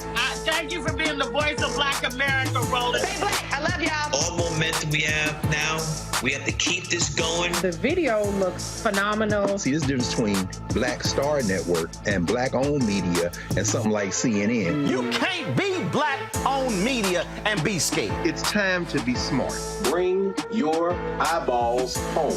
You dig?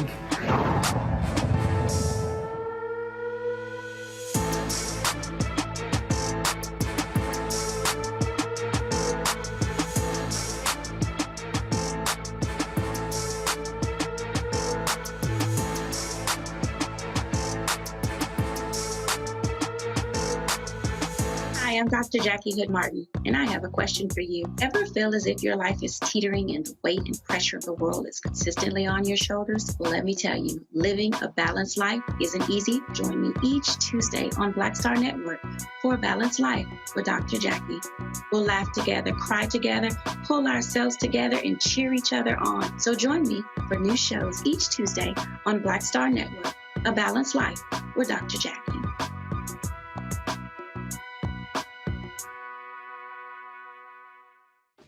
Hey, I'm Antonique Smith. Hey, I'm Arnez J. Hi, this is Cheryl Lee Ralph, and you are watching Roland Martin, Unfiltered. I mean, could it be any other way? Really? It's Roland Martin.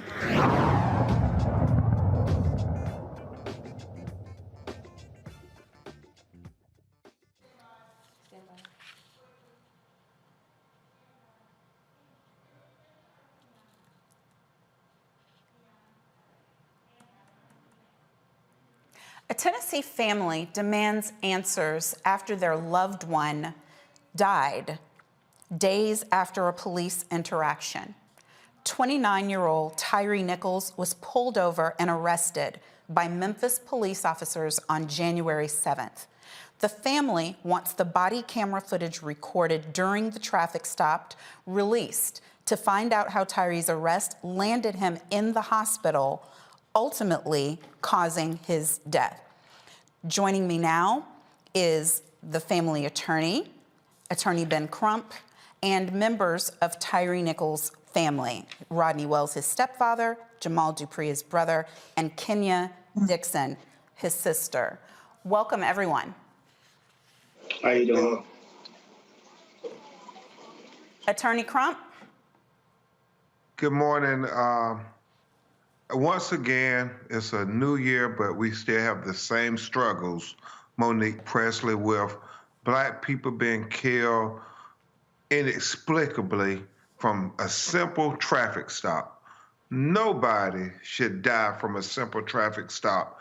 So when you hear the pain in Tyree Nichols' family, no, it's the pain that we all collectively feel in Black America when over and over again, for some reason, everybody can have de-escalation when it's other people, but when it's our people, it seems to be this notion that we're going to use the most, do the most, whether it's excessive force that leads to wrongful death like here in Tyree Sampson, or whether they put a knee on our neck, or whether they tase us to death, or they shoot us in the back. You just have seen it far too often now, already in 2023.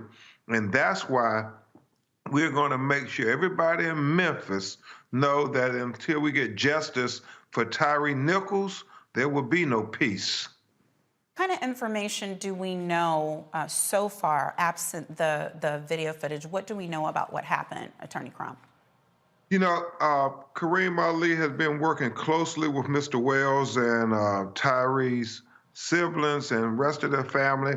We know that it was multiple officers that had this encounter with Tyree, that Tyree was allegedly driving erratic, and that is all they've given us. They didn't say that he stole nothing, that anybody's life was in danger, or anything like that, and that Mr. Wells talked about he was close to his home, and they believe what was going on, and you can hear from them best, that Tyree was a good kid and that he was just scared, as many Black people are when the police pull them over.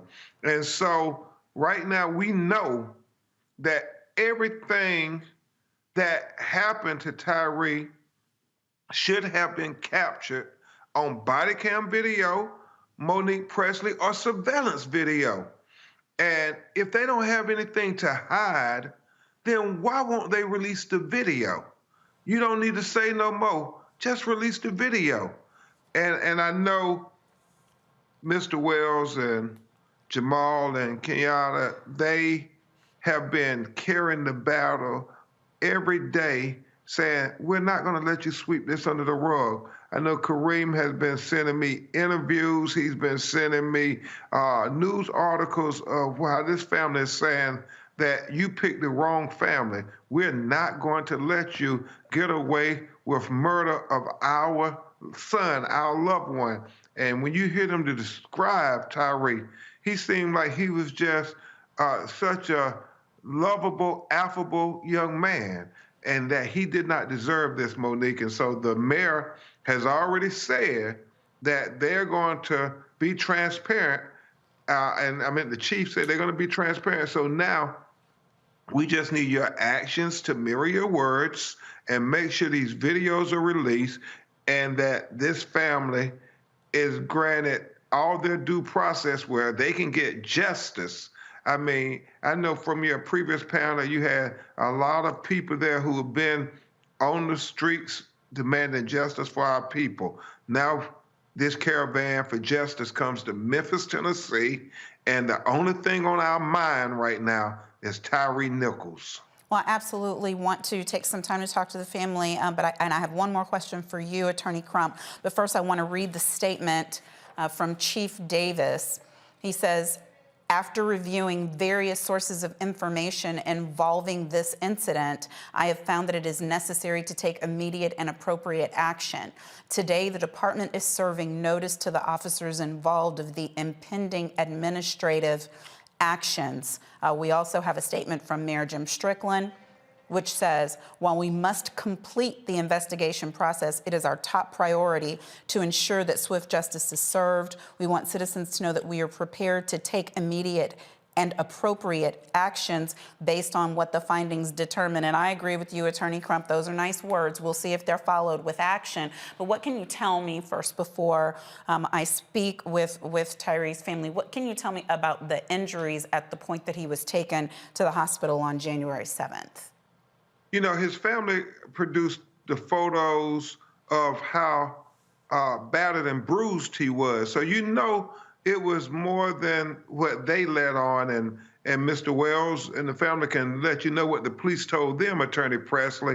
They talked about using, pepper spray and this here. But when you look at his injuries to his face, you know it was far more done to him than just that. And now, Attorney Presley, you're one of the most brilliant attorneys I know, and we know that these autopsies they hide behind.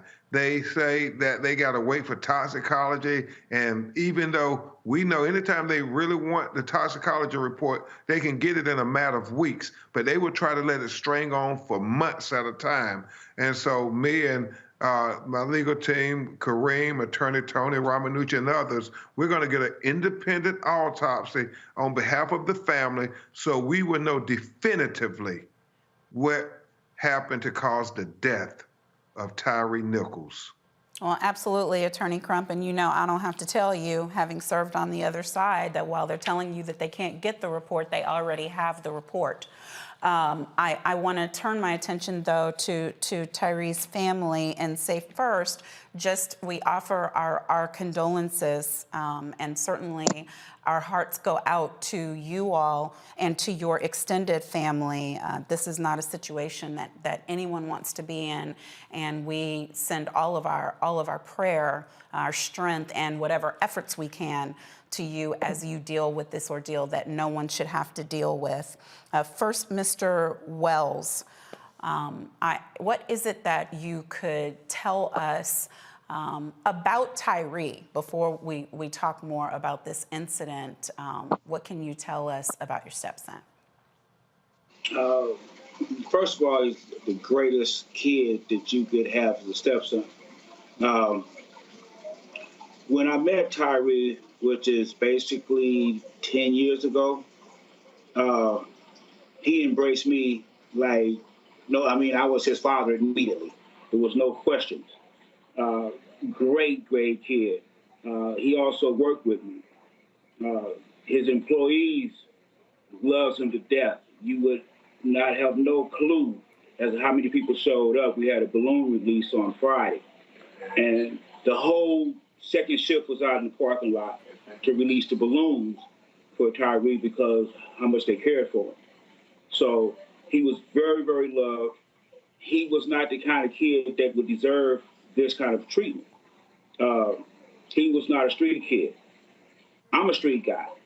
I could deserve this, but not him. He don't live that life, so he don't deserve nothing like that. And the whole family is heartbroken behind this tragedy, because this was a tragedy, something that should have never occurred under no circumstances.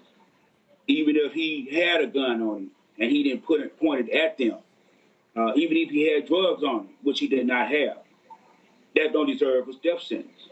So that's the way the family feels about it, as far as I'm concerned.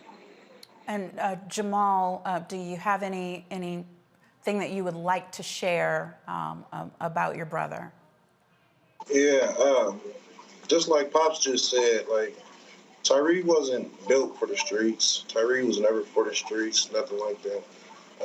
In an interview that I spoke to earlier, in an interview earlier, like I said, Tyree didn't follow trends like that.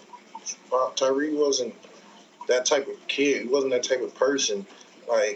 He's never even gotten into a fight before, So for them to have an altercation or whatever the case may be, you know, I just feel like my little brother was scared and he was just trying to get home to moms and pops right now. So, And Ms. Dixon, anything that you would like to share about him, about your brother?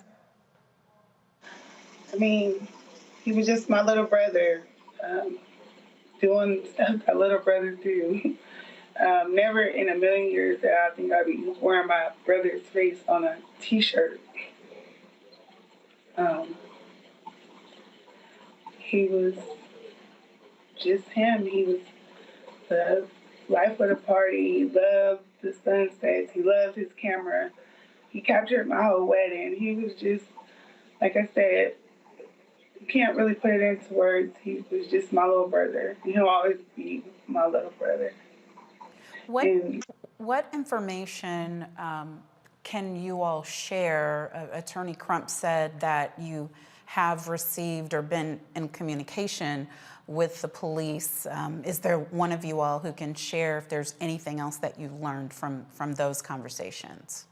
None whatsoever. We have not been in communication with the police department, or no one else for that matter. So have they not called to offer condolences? Nothing? You haven't had any communication from the mayor's office? The investigators who took over the case called my wife a couple of times, but it was nothing like they was giving us information about the case. It was more of, we're investigating the case and it's going to be handled. After whatever the incident was, the altercation that happened on the 7th, is there anything that you can tell us about the injuries that Tyree suffered and why you think it led to his death? And Mr. Wells, if you can tell where it happened at, how in proximity to your home. Okay, initially we were told that it happened off of Ross and Rains where his car was. But after further investigation, we found out that it was literally steps from our house, around the corner, actually. He made it that far trying to get to the house. So as far as proximity, it was maybe I could walk here in about a half a minute from where our house is into where he actually got killed. Okay, I have a follow-up question. You all stay put. We want to dig in a little bit further to this. We have to take a quick break.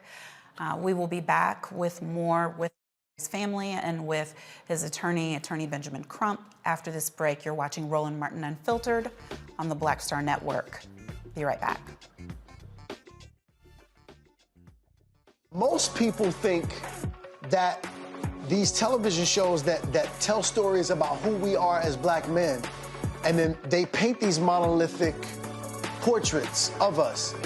They think that they're being painted by white people. And I gotta tell you, there are a whole bunch of black folk that are the creators, the head writers, the directors of all of these shows, and that are still painting us as monoliths. The people don't really want to have this conversation. No, they don't.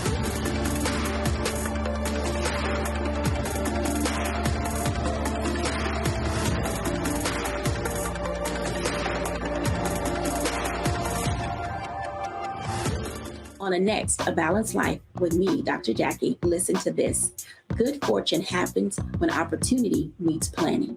In other words, success is no accident. Thomas Edison said that, and it's such a great message as we enter into this new year. Planning for success and balance in 2023, planning for it, and then how to live it. I'm always working towards those goals. I'm always moving in that direction. And if something gets me off track for the goal, I hurry up and determine, oh, wait, you're off track. Get back over here on your track or what you're supposed to be doing, and I continue to work to those goals. That's next on A Balanced Life with me, Dr. Jackie, here at Black Star Network. We're all impacted by the culture, whether we know it or not. From politics to music and entertainment, it's a huge part of our lives, and we're going to talk about it every day right here on The Culture with me, Faraji Muhammad, only on the Black Star Network. Hi, I'm BB Winans. Hey, I'm Donnie Simpson. What's up? I'm Lance Gross, and you're watching Roland Martin Unfiltered.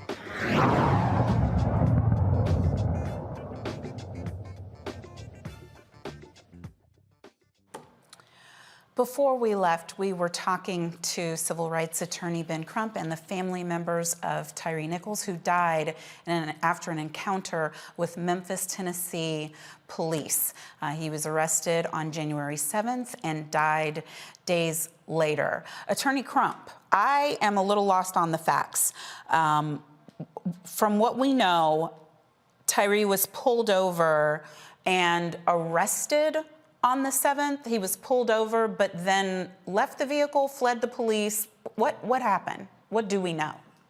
Yeah, as his family have articulated, and they can even give you more graphic detail than I, he was pulled over for erratic driving is what they allege, and then he ran after he pulled over.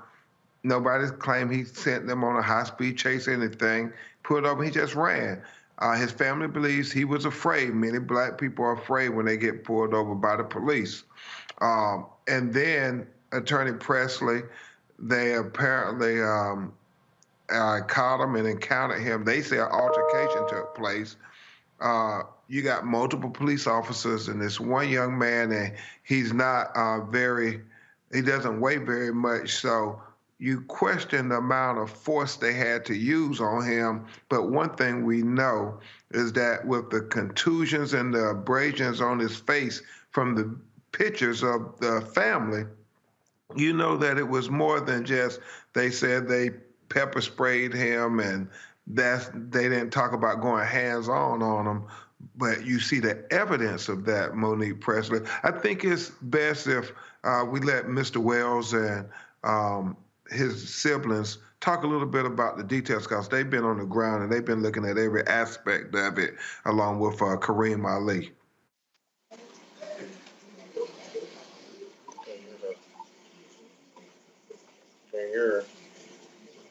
Cannot hear you. You guys can't hear me? Can you hear me now? Yeah, now again. Okay. Do you know why they chased him? Me personally, okay, so first they say he was driving recklessly or whatever, but then we've also heard that he just ran a stop sign, But anyways, he got pulled over somehow, some way that they ended up pulling him out the car. Now, why did they pull him out the car? I have no reason. I mean, he had license, he had registration, he has insurance, he doesn't have any warrants or nothing like that. Who knows? But at that point in time of him getting out the car, somebody had to threaten him. They had to threaten him to make him feel unsafe, And because Tyree never been in those type of situations, he doesn't know what to do besides, I need to get home. I need somebody to help me right now. You guys are not here to help me. You guys are here to hurt me. And that's my honest opinion.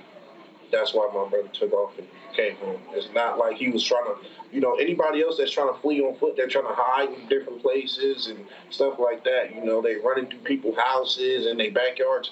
Nothing. He traveled the same way he'll drive to get home, to get caught again, not even 100 yards away from the house. So they pulled him out of the car and were trying to detain him or arrest him there. He somehow managed to get away from them and he fled. And then after he fled, they caught up with him. Did they pepper spray him, or do you believe the assault happened at the first point when they pulled him out, or at the second point when they caught up with him? I spoke with the officers on the scene, and they claimed that once he got out of the car, they pepper sprayed him and tased him. And they said he had these superhuman strength, and he got away from them. And that's when they chased him down.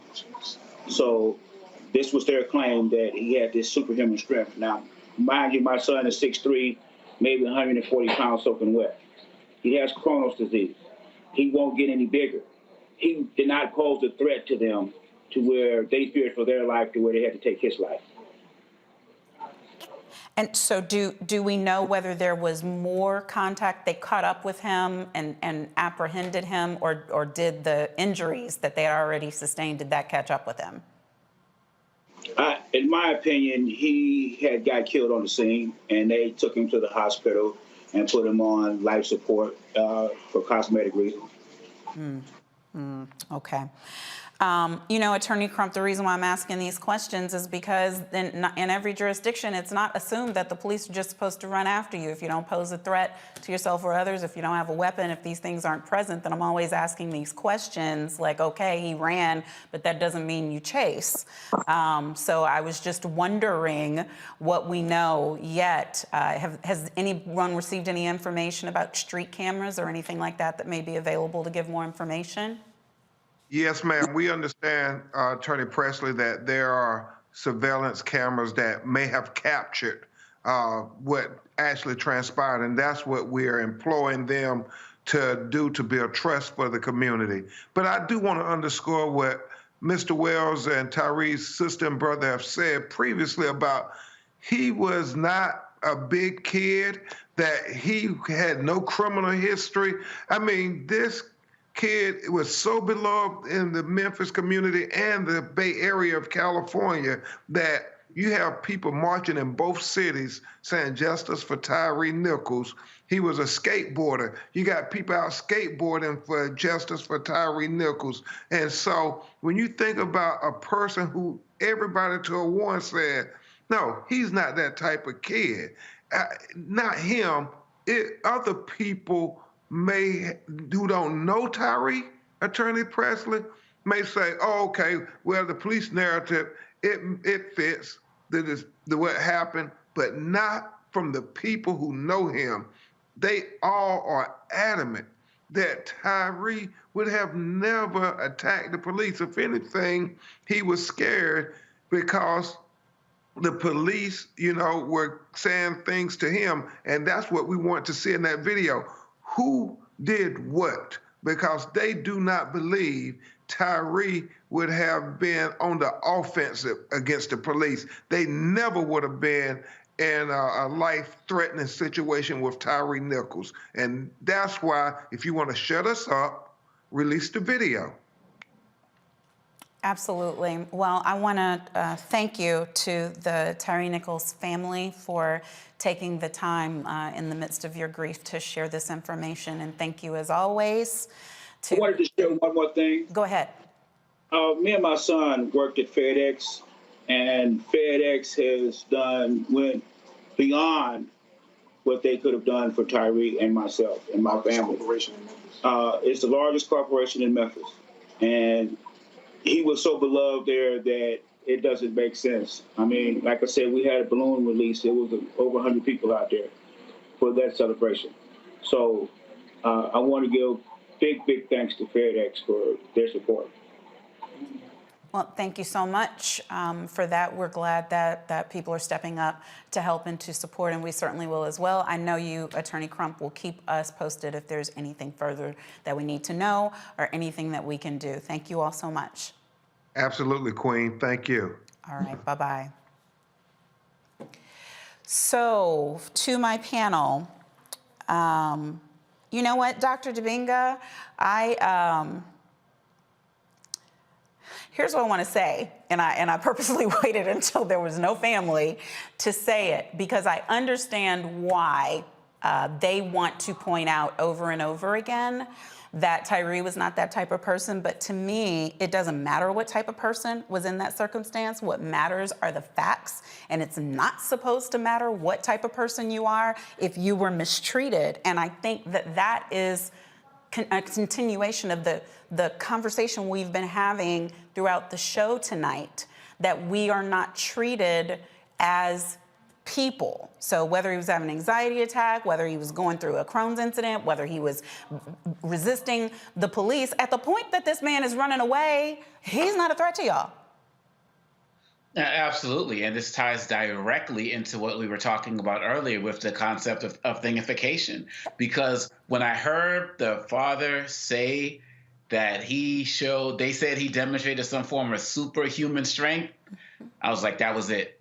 We know exactly where this case is going to go. They started it from the beginning. This is the same thing of Darren Wilson, who killed Michael Brown, and Ferguson, who said that, oh my goodness, he was so big and he would look like Hulk Hogan, and I felt like I was a kid in a candy store, when they were the exact same height. This is what they do. And like you said, it doesn't matter if he was a 2-time ex-felon. It doesn't matter if he was a college dropout. It doesn't matter. What matters is what they do and what they feel like they can do when they see us. And it doesn't matter how tall we are. It doesn't matter our age. It doesn't matter our gender. This is what thingification looks like. And it's just sad that this brother was taken from us. And if that chief really wants to be transparent, we shouldn't be talking about a video released 9 days later. And we talked earlier about the videos. And when I was talking about not releasing it, I was talking about more so the glorification of it. The constant spectacle, the way people make it seem like it's some type of promo for their shows. But I agree with what Rebecca was saying earlier before the break. We do need to see that, but it's also sad at the same time that because we are Black and because of the way we are thingified, unlike other groups, we actually need to see that and be re-traumatized all over again just to prove that we were right all along.